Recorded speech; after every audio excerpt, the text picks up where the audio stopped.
friends. So Valentine's Day is this Friday, and I know a lot of times we like to go out to eat with our special someone to celebrate Valentine's Day. But that can get really costly, especially if you're just starting out in life to go to a fancy dinner. So tonight I wanted to show you how I do my steaks at home, and you can do them for a fraction of the cost that you do at the restaurants. So I know to do a steak at home, to buy a good beautiful steak like this is a ribeye steak, and to buy a couple steaks like this, it's going to be $25-$30. So there is going to be cost involved. But if you went to a fancy steakhouse, you would have $25-$30 per meal, plus drinks, plus tip. You're not walking out of there for less than $70. So it's going to be so much cheaper to do it at home, and honestly, it's probably going to taste a lot better than it does at the steakhouse as well. So tonight, I'm just going to show you how I make my steak marinade. We do this all the time for our steaks, and it's so simple and so tasty. You're going to love this. So we got this steak marinade recipe years ago. We were going camping with my husband's brother and his family, and we had to work that day, so we didn't even get to the campground till late. And so we were just planning on building a quick fire and having hot dogs that night for supper. And while we were setting up, another camper that we never met before, just a complete stranger, came over with this plate of steak and said, "Would you guys like some steak? We're just going to throw this out if you don't want it. We made way too much." And so we took it. This was years ago, before you had to worry about everybody being creepy and stuff. So we took the steak, and it was delicious. And so when we took the plate back over to his campsite, we asked him how he did it, and we were surprised to find it was 3 ingredients. 3 ingredients was all it took to make this delicious steak marinade. And so this has been our go-to steak marinade ever since then. We've tried a few other things over the years, but we always come back to this one. It's just so simple and so delicious. And I'm telling you, you are going to love this if you make this for your sweetheart for Valentine's Day. A fraction of the cost. It's going to taste better, and you can still make it romantic. Get a sitter for the kids, play some soft dinner music, light a candle. You can have a beautiful Valentine's dinner without that huge cost of going out to a fancy restaurant. Okay, so the first thing we do when we buy a steak or get a steak, we do this marinade for venison steak and beef steak. It doesn't matter. We do the same marinade. It's just delicious either way. But what we always like to do is tenderize our meat a little bit, okay? So I have this meat tenderizing tool, but you don't have to have this. You can literally just use a knife and just chop down through with your knife. But I'm just going to use this to really try to tenderize this meat all over the place here. And we want to do that on both sides, or if you have a meat cleaver. See how we're just pricking all those holes in there, so it just makes it nice and tender. This is a nice thick steak, so sometimes my tool sticks in it. Okay, so now I'm just going to go ahead and flip it over and do the exact same thing on the other side. And again, we tenderize it like this, whether it's a beef steak or New York strip, sirloin, whatever, or venison. We tenderize our meat and then throw it in the marinade. Oh, that looks so good already, doesn't it?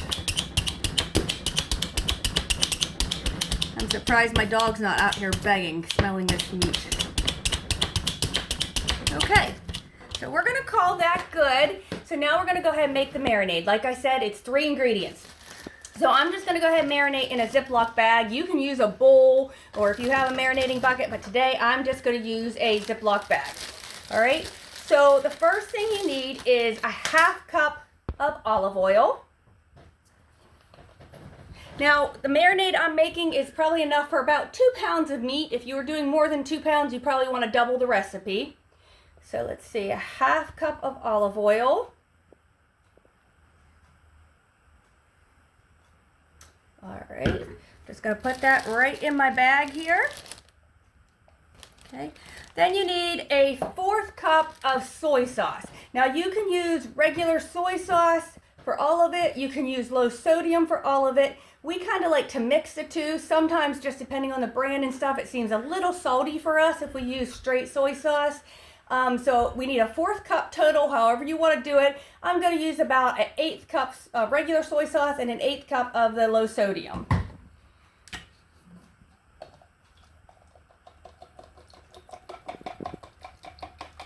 So what is your favorite cut of steak? And do you like venison better? Do you like beef better? Or maybe you like elk steaks or something better? I love venison and beef. Doesn't matter to me what cut it is. I love them all. So we have a 1/4 cup of the soy sauce, mixing in with our olive oil.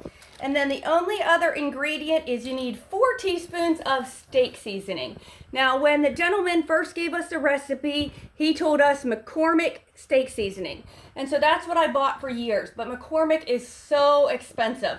So I found this steak seasoning at Aldi years ago. I compared the ingredients. It's almost the exact same ingredients, and this used to be 99 cents. I think it's a lot more than that nowadays, but it's so much cheaper than the McCormick steak seasoning. It's basically the same thing. So you need 4 teaspoons of the steak seasoning, or the McCormick Montreal steak seasoning. But like I said, I just used the generic. So there's 1, 2, 3, and 4. Okay, so now I'm just going to kind of smoosh this around a little bit to get it just mixed a little bit. And that's it with the soy sauce and the steak seasoning. It usually has plenty of salt in it. So just like that. Now I'm just going to go ahead and take my steak in here. And we like to let it marinate for several hours. Usually what we do is, if we're planning on having steak, we'll make our marinade in the morning before we leave for work. And then we just let it marinate in the fridge all day long. If you are home, and you can kind of flip it over throughout the day just to get all sides marinated, that works. But if you're not home, it's fine either way. Let's get the air out here. All right, so we're just gonna let this marinate. Look how good that looks. Doesn't that look delicious? We're just gonna let this marinate for several hours here, and then we're gonna grill it. We grill all winter long. If you don't have a grill, do it on top of the stove or whatever. But this marinade tastes so good. Then you can just throw a baked potato in the oven and maybe have a vegetable, and voila, you have a delicious steak dinner. We actually, my son Caleb's birthday is coming up just a few days before Valentine's Day. So we're having him over with some grandparents and his girlfriend he wanted steak. I always let them pick what they want for their meal, and he wanted steak. So we're having a little bit of venison steak, a little bit of beef steak. He wanted sweet potato fries, so we're making some homemade seasoned sweet potato fries, some macaroni and cheese, and some vegetables. So it's going to be a feast, but I'm telling you, you could make this whole meal for literally less than half than what you would get a whole steak dinner out. So I hope you'll give this a try. I will be back later to show you our beautiful grilled steak. You know, of course, you can grill it to whatever medium well, rare, whatever, however you like it. But I just wanted to show you the marinade because it's so simple and it just tastes so good. So we will come back later and show you the finished steak ready to eat. Here is our delicious steak dinner, complete with seasoned sweet potato fries, macaroni and cheese, and steamed broccoli and cauliflower. It looks delicious. I can't wait to eat it. I hope you'll give this marinade a try as well.